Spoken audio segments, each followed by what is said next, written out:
শ্রী ভক্তিবিনোদ বাণী বৈভবের শক্তিতত্ত্ব, শ্রী ভক্তিবিনোদ বিংশ বৈভব, সেখানে এসব কথা আছে। এই যে শরীর কি রকম, শক্তির বিশেষ রূপ বিক্রম ত্রিবিধ, সন্ধিনী বিক্রম, সম্বিত বিক্রম ও গ্লাদিনী বিক্রম। যেটা বললাম সন্ধিনী, সেখান থেকে হয়েছে তো শরীর আদি। সন্ধিনী বিক্রম হইতে সমস্ত সত্তা, অর্থাৎ সব শরীর। গোবর্ধন সন্ধিনী শক্তি, যমুনা দেবীর জল সন্ধিনী শক্তি, কৃষ্ণের অপ্রাকৃত কলেবর অবয়ব সন্ধিনী শক্তি, সুবলের অবয়ব সন্ধিনী শক্তি, বৃক্ষলতা সন্ধিনী শক্তি, পুষ্প সন্ধিনী শক্তি, গো আদি সব সন্ধিনী শক্তি। এই যে সন্ধিনী বিক্রম হইতে সমস্ত সত্তা, শরীর সত্তা, শেষ সত্তা, কালও সত্তা, বা সময়টাও সন্ধিনী দিয়ে তৈরি। কাল সত্তা অর্থাৎ বৈকুণ্ঠের যে চিৎকাল, সর্বদা ঘটমান বর্তমান, সেইটি সন্ধিনী শক্তি, যোগমায়ার সন্ধিনী শক্তি দিয়ে তৈরি। সঙ্গ সত্তা, উপকরণ সত্তা প্রভৃতি সমুদায় সত্তাই সন্ধিনী নির্মিত বা প্রকটিত। আর সম্বিত বিক্রম থেকে সমস্ত সম্বন্ধ জাতের ভাব, যে আমি সুবল, কৃষ্ণ ভাবছেন আমি কৃষ্ণ, কৃষ্ণ জানেন আমি কৃষ্ণ, সুবল জানেন আমি সুবল, আমি কৃষ্ণের বন্ধু, এটা সম্বিত। আর লাদিনী বিক্রম হইতে সমস্ত রস, এবার সুবল জানলেন আমি সখা, এইবার সখার সঙ্গে খেলাধুলো করছেন, ক্রীড়া বিক্রীড়া ইত্যাদি বিহার আদি, সেখানে যে আনন্দ উৎপাদন হচ্ছে, এটা লাদিনী থেকে হয়। লাদিনীর বিক্রম থেকে এই সমস্ত রস, সক্ষরস, দাস্যরস ইত্যাদি সব রস, এবং সেখানে লীলা ক্রীড়া আদি আনন্দ হাসি কথাবার্তা সব এই রসগুলো। সত্তা ও সম্বন্ধভাব সকলের শেষ প্রয়োজনীয় রস। তাহলে সন্ধিনী শক্তি দিয়ে সত্তা, সম্বিত শক্তি দিয়ে জ্ঞান, আমি কে, আমার সঙ্গে কৃষ্ণের কি সম্বন্ধ, এই দুটি মিলে শেষ প্রয়োজন রস। কেন সখা? কারণ সখ্য রস আস্বাদন করবেন কৃষ্ণ, সেই জন্য সখা। সেই জন্য এখানে বলছেন সত্তা ও সম্বন্ধভাব সকলের শেষ প্রয়োজনীয় রস, যাহারা বিশেষ মানেন না, অর্থাৎ শরীর মানেন না, অর্থাৎ নির্বিশেষবাদী, অর্থাৎ এই ব্রহ্মবাদী, তাহারা অরসিক। বিশেষই রসের জীবন, বিশেষ অর্থাৎ এই অপ্রাকৃত শরীর, অর্থাৎ চিৎসত্তা। তা সেখানে জীবের কীরকম রূপ, যেমন যেখানে ভজন করতে চাইবে, ভগবানের যে রূপ যে অংশ কলার ভজন করতে চাইবে, যেভাবে যে রসে যেখানে ভজন করতে চাইবে, সেই অনুসারে তাদের রূপ হবে। অযোধ্যায় ভজন করতে চাইলে অযোধ্যাবাসী রূপে সেখানে লক্ষ্মণচন্দ্রের আনুগত্যে সেই সন্ধানী সত্তার রূপ পাবেন। जी प्रभु, मतलब वहाँ पे डिफरेंट बॉडी मिलेगा, लेकिन जिसमें जहाँ पे बर्थ, ओल्ड एज, डिजीज वो सब नहीं होगा। ওগুলো এখানে কোনটা এখানে, বৈকুণ্ঠ ওখানে, ওখানে বার্থ এজ ওল্ড এজ অমুক তো নেই, ঈর্ষাও নেই। এই যে বলে ঈর্ষা করে পড়ে গিয়েছি, পাগলগুলো বলে কোথা থেকে এলো, কি করে এলো, অতিবাড়ি না হলে কি করে আসে। ঈর্ষাও নেই, কৃষ্ণকে হিংসা করে আমরা পড়ে গেছি। বাবা বৈকুণ্ঠে ঈর্ষা নেই, যেমন ওল্ড এজ, বার্ধক্য, প্রাকৃত শরীর, মলমূত্র এসব নাই, সেরকম ঈর্ষাও নেই। হ্যাঁ, অতএব শরীর সম্বন্ধ শুধু নয়, চিত্তের সম্বন্ধে, মানে মনের সম্বন্ধে, মন বুদ্ধি অহংকারের সম্বন্ধে যে ঈর্ষা, সেটিও নেই। এই দেখুন এখানে বলছেন, অর্থাৎ এই শ্লোক আদি দিয়েছেন, প্রমাণ দিয়েছেন ঠাকুর মহাশয়, দিয়ে বলছেন অর্থাৎ সন্ধিনী হইতে সমস্ত সত্তাজাত উদিত হইয়াছে। পীঠ সত্তা মানে ধাম, অভিধা সত্তা রূপ সত্তা অর্থাৎ ভগবানের রূপ, সঙ্গিনী সত্তা অর্থাৎ ভগবানের পরিচারিকাগণ, সঙ্গিনী ব্রজদেবীগণ, সম্বন্ধ সত্তা অর্থাৎ সম্বন্ধ জিনিসটা এই জ্ঞান থেকে, সম্বিত থেকে, কিন্তু সম্বন্ধের নামগুলি এই চিত থেকে। এই খুব সূক্ষ্ম বিষয় আছে বোঝার। এই যে বলছেন সম্বন্ধ সত্তা, কেন? এর আগে যে বললেন যে সম্বিত থেকে জ্ঞান, জ্ঞানই তো সম্বন্ধ অর্থাৎ সখা, এই জ্ঞানটা সম্বিত, কিন্তু সখারূপী যে একটা পদ, সখা যে একটা পদ, সেইটি সন্ধিনী থেকে, অর্থাৎ সম্বন্ধ সত্তা। কে কার সম্বন্ধ, সখা দাস ইত্যাদি সম্বন্ধগুলো, সম্বন্ধের নামগুলো, সম্বন্ধের পরিচয়গুলো সন্ধিনী থেকে। কিন্তু সম্বন্ধটা কি এবং সেই সম্বন্ধে তাদের কি ধারণা, যে আমি কৃষ্ণের দাস, আমি রত্রক, আমি কৃষ্ণের দাস, বা আমি রত্রকের অধীনে কৃষ্ণের কোনো অনুদাস, এই জ্ঞানটা সম্বিত, কিন্তু দাসত্ব যে পরিচয়, সেইটি সম্বন্ধ সত্তা, আধার সত্তা, আকার সত্তা প্রভৃতি সমস্তই সন্ধিনী সম্বোধা। সেই পরাশক্তির তিন প্রকার প্রভাব, অর্থাৎ চিৎ প্রভাব, জীব প্রভাব, অচিত প্রভাব।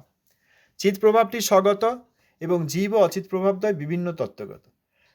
জীব প্রভাব হচ্ছে এই তটস্থ শক্তি, আর স্বগত হচ্ছে বৈকুণ্ঠের সব কিছু, আর অচিত হচ্ছে এই মাইক ব্রহ্মাণ্ড, এই আমাদের শরীর, মন, মাইক ব্রহ্মাণ্ড, রসগোল্লা, চাল ডাল, গাছ, নদী সব। শক্তির প্রভাবানুসারে ভাব সকলের ভিন্ন ভিন্ন বিচার করা যাইতেছে। চিৎ প্রভাবগত পরাশক্তির সন্ধিনী ভাগবত পীঠসত্তাই বৈকুণ্ঠ। ওই যে আগে বললেন পীঠসত্তা সন্ধিনী থেকে, সেখান থেকেই সমগ্র বৈকুণ্ঠ তৈরি হয়েছে এই সন্ধিনী শক্তি দিয়ে।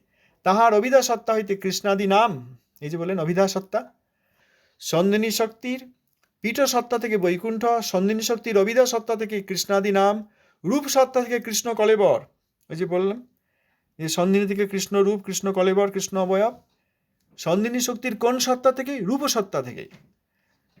আর সঙ্গিনী ও রূপসত্তার মিশ্রভাব থেকে শ্রী রাধাদি প্রেয়সী ব্রজদেবীগণ।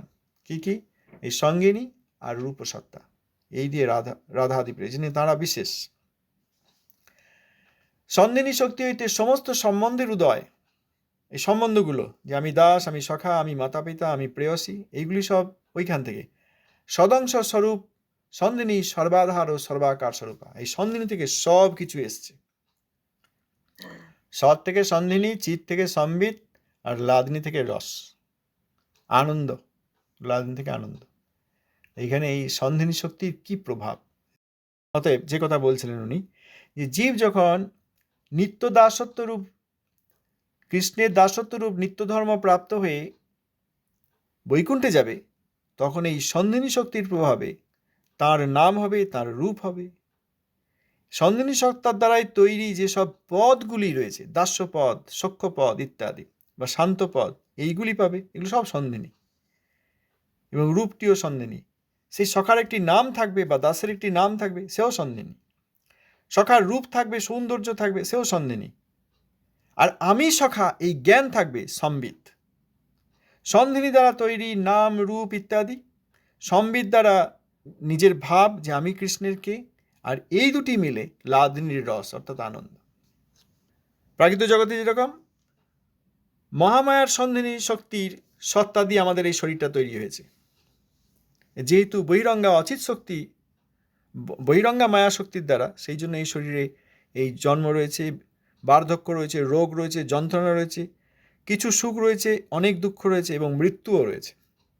আমার নাম রয়েছে, আমার রূপ রয়েছে, আমার সঙ্গে প্রত্যেকের কি সম্পর্ক, সেগুলো মহামায়ার সন্দিনী দিয়ে হয়েছে। আর সেই সম্পর্কে আমার যে জ্ঞান, যে আমি এনার পুত্র, আমি এনার পিতা, আমি এনার ভ্রাতা, আমি এনার বন্ধু, এই যে জ্ঞানগুলো রয়েছে, এটা সম্বিত থেকে এসছে। আর এইসবের দ্বারা যত লীলাবিলাসা দিয়ে মানে প্রাকৃত চাওয়া না চাওয়া হচ্ছে, এইগুলি দিয়ে প্রাকৃত কিছু আনন্দ হচ্ছে। এইটা হচ্ছে এই মহামায়ার লাদিনী শক্তি থেকে আনন্দ। স্বামী স্ত্রীর আনন্দ, ভাই বোনের আনন্দ, পিতা পুত্রের আনন্দ, বন্ধু বন্ধুর আনন্দ, এইগুলো সব এই প্রাকৃত লাদিনী দিয়ে হচ্ছে।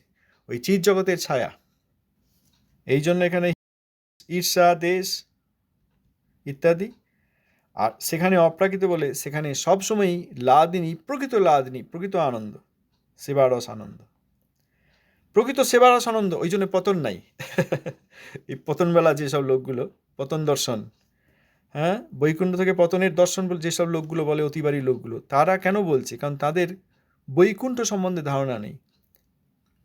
কৃষ্ণের পরাশক্তির, কৃষ্ণের যোগমায়া শক্তির যে লাদিনী আনন্দ, সেখান থেকে কখনো পতন সম্ভব নয়। এটা প্রভুপাদ বললেন না গতকাল, প্রভুপাদ এবং ভক্ত ঠাকুর মহাশয়ের ভাষ্য থেকে আমরা পড়লাম না, যে কৃষ্ণ সম্মুখ, কৃষ্ণের সম্মুখে কৃষ্ণ সেবারসে যেহেতু নিমগ্ন, সেহেতু সেই জীবের আর কোনো কিছু চিন্তা নেই, তিনি সর্বদা নিত্য ধর্মে অবস্থান করেন।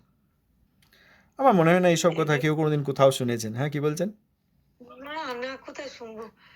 বলছি যে এইগুলো যে আবার শুনতে পাবো, সেটা কোনো কিছু আপনার পাওয়া যাবে না, না?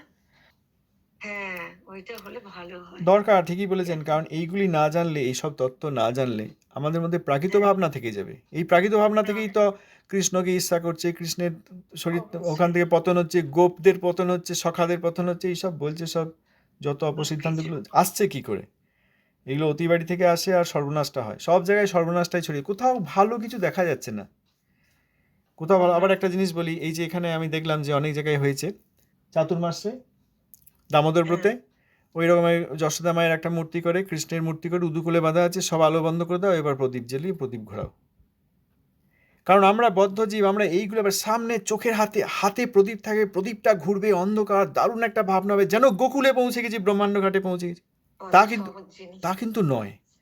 প্রভুপাদ কোথাও এইসব করে না যে চাতুর্মাসের শেষ মাসে এরকম হচ্ছিল, তারপরে এখানে যশোদা মায়ের এরকম বিগ্রহ করা হয়েছিল, দিয়ে এরকম সব প্রদীপ ঘোরা ছিল, অন্ধকার করে দেয়, কোথাও এসব দেখা যায় না।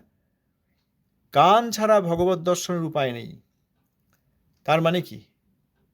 তার মানে শ্রৌতবাণীর, এই যে আপনি বললেন আবার কি করে শুনতে পাবো, শ্রৌতবাণী বারবার শুনতে শুনতে এক সময় এই নৈমিত্তিক ধর্ম গিয়ে নিত্য ধর্মজীবের আসবে, তাছাড়া আর কোনো উপায় নেই। আবার অনেক জায়গায় পিতলের এরকম মূর্তি করে দিচ্ছে, সেইখানে ঘি ঢালছে না, ঘি দিচ্ছে, দই দিচ্ছে, দুধ দিচ্ছে, শরবত দিচ্ছে, কত কিছু দিচ্ছে, মধু দিচ্ছে, এইসব দিচ্ছে, ভাবছি এর দ্বারা কিছু হয়ে যাবে।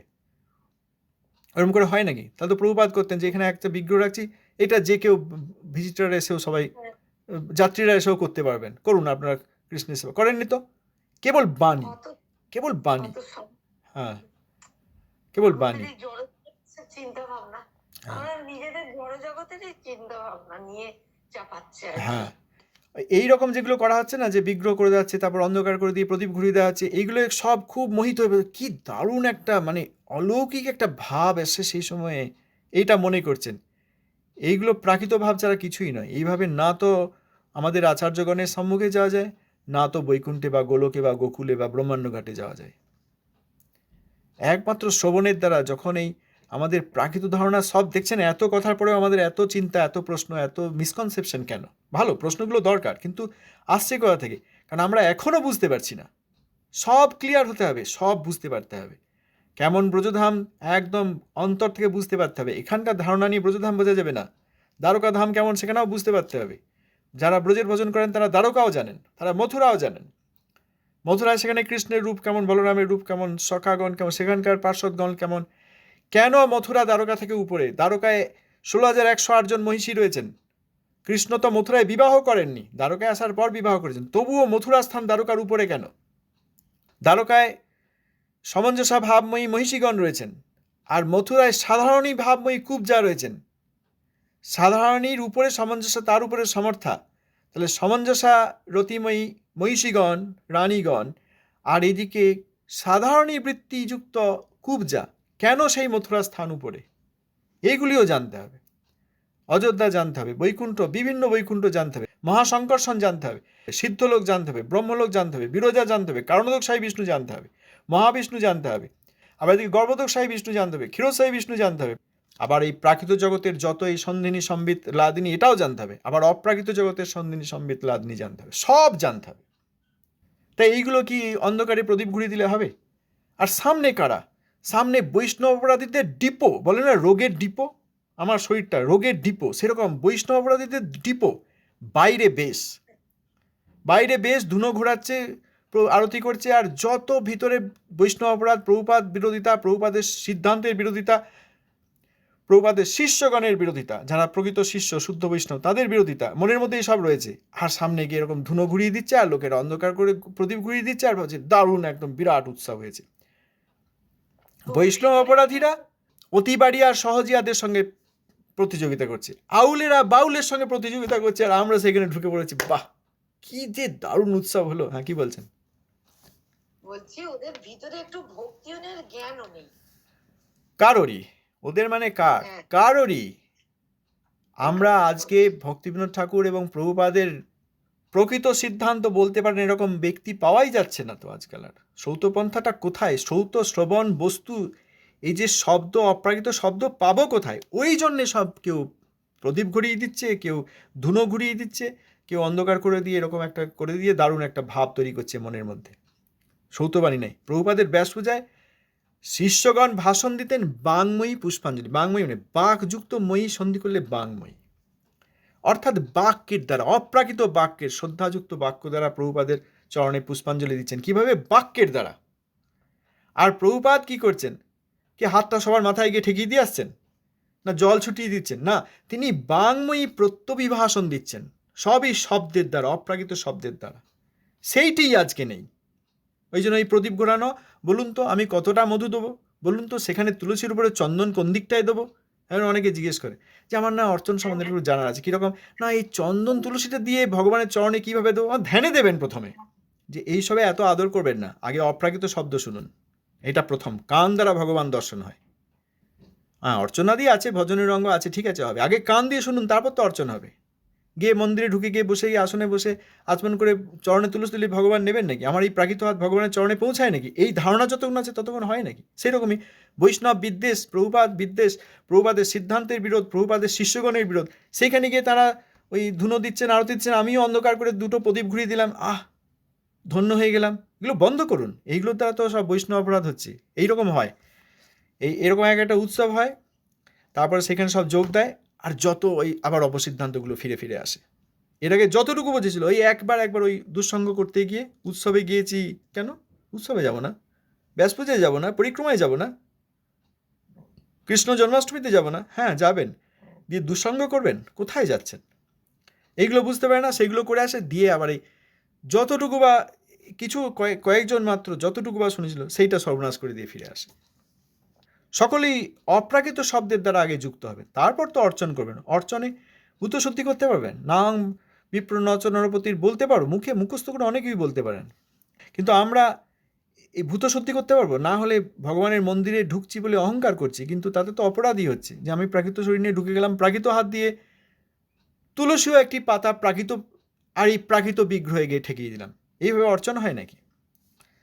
আমি দেখছিলাম কেউ দেখলাম যে ওই, আমি তো কোথাও যাইনি, দেখিনি, জানি না, এই কারো কোথায় কি সব আসে দেখি, সেখানে বলছে এরকম অন্ধকার করে দিয়ে সব প্রদীপ ঘোরাচ্ছে, বিরাট ব্যাপার হচ্ছে, আর যাদের আনুগত্য করছে তারা একবারে বৈষ্ণব অপরাধীদের ডিপো, ওই রোগের ডিপো যেমন না, বৈষ্ণব অপরাধের ডিপো যদি কিছু হয়, এইগুলো সেই লোকগুলো, তাদের আনুগত্যে কোনো সেবাই, তাদেরকে দেখতে নেই, তাদের অধীনে তাদের আনুগত্যে কোনো সেবাও করতে নেই। এই যারা সঙ্গ করেছেন, অনেক শ্রবণের ফল ওইখানে আবার বিফলে চলে যাচ্ছেই, কারণ বৈষ্ণব অপরাধও করবো, নিন্দকদেরকেও দেখব, তাদের আনুগত্যে গিয়ে প্রদীপ ঘুরিয়ে আসবো, আবার হরিকথাও শ্রবণের দ্বারা অনুশীলন করব, তা করলে কি করে হবে? এ কি আর বৈকুণ্ঠ কি আর মুখের কথা বলুন তো?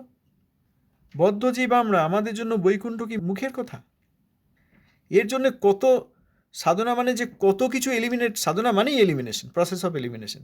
এটা আমার রোগ, ওটাও সার্জারি করে দাও, ওটা আমার রোগ, ওটাও সার্জারি, দেখা যাবে সবই আমার রোগ, সবই সার্জারি করে দিন, এবং আমার জন্য এই অপ্রাকৃত সন্ধিনী সম্বিত আনন্দ, সচ্চিদানন্দের ধারণা আসে।